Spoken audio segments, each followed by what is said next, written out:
Hi everyone,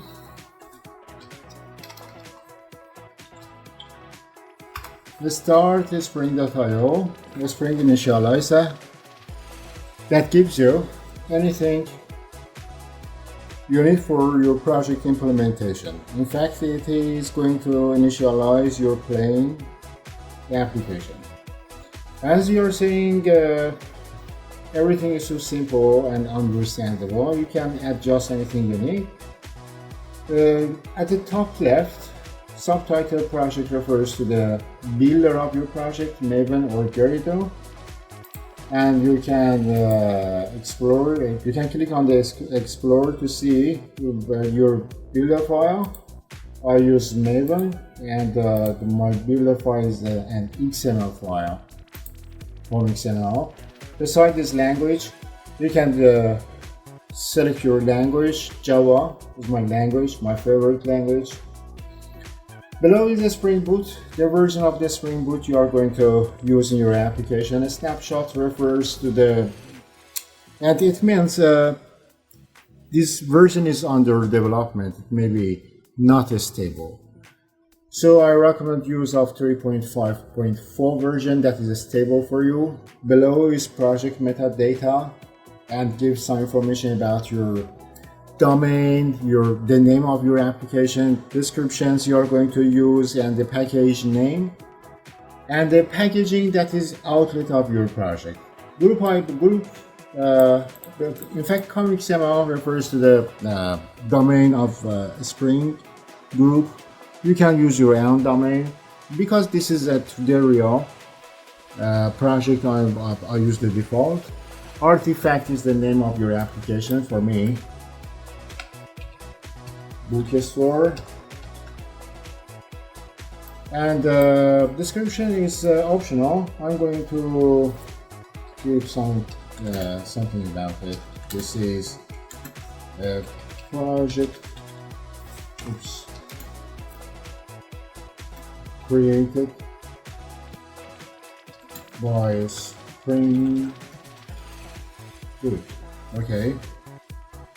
And the package name is included of group and artifact.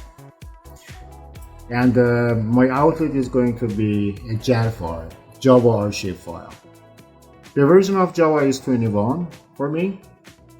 And the top right, that is most important part of this page, in my opinion, is dependencies. By clicking the add dependencies, you can add any dependency based on your project here. If you add it, you can see the list of dependencies and description below. I recommend read definitely the descriptions of each dependency.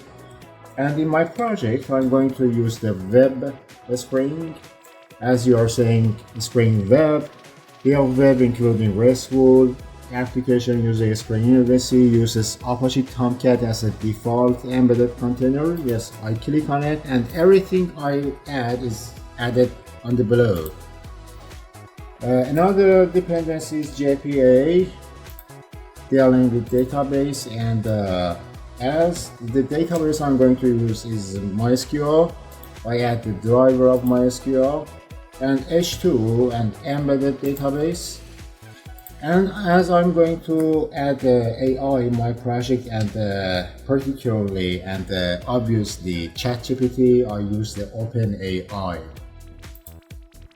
in my project. If you click the generate, it can create or generate your, oops, what happens? Sorry.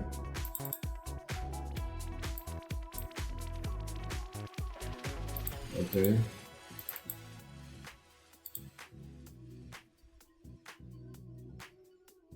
Could not connect to server. Please check your network. I'm so sorry. Here is Iran.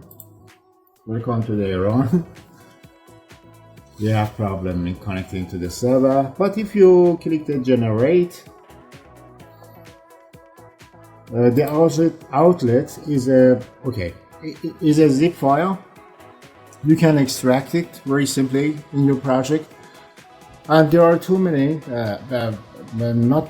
several IDEs you can use them for creating your project. For example, VS Code, Eclipse, and IntelliJ. In fact, IntelliJ is my favorite IDE. You can extract this zip file, so your IDE and it's auto downloaded download the APIs and requirements automatically, and you can start your project. Okay, I see you later. Thank you.